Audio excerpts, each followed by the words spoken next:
Hello అండి. Welcome back to another mini vlog. Gulab jamun చాలా సాఫ్ట్‌గా, చాలా మెత్తగా రావాలి అంటే ఇలా ట్రై చేసి చూడండి.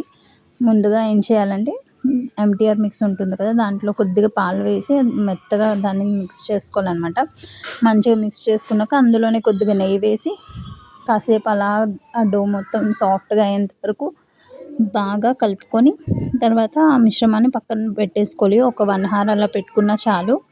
ఆ తర్వాత వాటిని ముందుగానే ఒక ప్లేట్‌లో ఆయిల్ గానీ, లేకపోతే నెయ్యి గానీ మంచిగా అప్లై చేయాలి. అప్లై చేసి వాటిని చిన్న చిన్న బాల్స్‌గా చుట్టుకోవాలనమాట. ఆ చుట్టుకోవడంలోనే మెయిన్ ఉంటుందనమాట. అది బ్రేక్ రాకూడదు. బ్రేక్ వస్తే మళ్ళీ గులాబ్ జామున్ చేసాక పైన క్రాక్స్‌లా వచ్చేస్తుంది. సో, చుట్టుకున్నప్పుడు చాలా నిదానంగా మెత్తగా దాన్ని రౌండ్‌గా చుట్టుకొని ఆ ప్లేట్‌లో పెట్టుకోవాలి. అండ్ ఇంకో పక్క ఏం చేయాలంటే మనం పా షుగర్ తోటి ముందుగానే దానికి గులాబ్ జామున్ పాకం రెడీ చేసుకుంటూ ఉండాలి. ఒక బౌల్‌లో 2 కప్స్ ఆఫ్ షుగర్ తీసుకుంటే ఇంకో 2 కప్స్ ఆఫ్ వాటర్ ఏసి మంచిగా బాయిల్ చేసుకోవాలనమాట. తీగ పాకం వచ్చేంత వరకు. అది మీకు తెలియట్లేదు అనుకుంటే నార్మల్‌గా వాటర్‌లోనే ఆ పాకాన్ని డ్రాప్‌లా ఏస్తే అది బాగా మెత్తగా చుట్టుకోవాలనమాట. అప్పుడు అది రెడీ అయినట్టనమాట.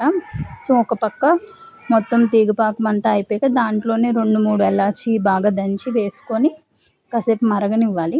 మరిగిన తర్వాత ఆ రసాన్ని అక్కడ పక్కన పెట్టేసుకొని ఇంకో పక్క ఆయిల్‌లో ఆల్రెడీ మనం ఏవైతే గులాబ్ జామున్స్ బాగా రెడీ చేసి ఉంచుకున్నామో రౌండ్‌గా వాటిని ఆయిల్‌లో డీప్ ఫ్రై చేసుకోవాలి. సో, మ్యాక్సిమం సిమ్‌లోనే చేసుకుంటే బెటర్. ఎందుకంటే హైలో ఉంటే ఏమవుతుందంటే అవి లోపల కంప్లీట్‌గా బాయిల్ అవ్వవు. జస్ట్ పైకి కలర్ వచ్చేస్తుంది. సో, అందుకే సిమ్‌లో పెట్టుకొని మంచిగా బ్రౌనిష్ కలర్ వచ్చేంత వరకు మంచిగా గులాబ్ జామున్ బాగా ఫ్రై చేసుకోవాలి. ఆ తర్వాత అవి కొంచెం చల్లారుతాయి కదా! అలా చల్లారిన వాటిని ఈ తీగ పాకంలో వేసుకొని ఉంచుకోవాలి. అలా కాసేపు ఉంచుకున్న తర్వాత గులాబ్ జామున్ బాగా తీగ పాకంలో అలాగా ఎక్కువసేపు నానినట్లయితే అవి మంచిగా అబ్జర్వ్ చేసుకుంటాయనమాట. సో, ఒక 1, 2 హార్స్ అలా ఉంచేసామంటే చాలు. మంచిగా ఆ పాకం అంతా పీల్చుకొని గులాబ్ జామున్ చాలా సాఫ్ట్‌గా మంచిగా రెడీ అవుతాయి. ఎప్పుడైనా ట్రై చేసి చూడండి. చాలా సాఫ్ట్‌గా టేస్టీగా ఉంటుంది. ఈవెన్ వెనిల్లా ఐస్ క్రీమ్‌తో కలిపి తిన్నా గానీ చాలా బావుంటుంది. మీరు ట్రై చేసిన తర్వాత ఎలా వచ్చిందనేది నాకు కామెంట్ చేసి చెప్పడం మాత్రం మర్చిపోకండి.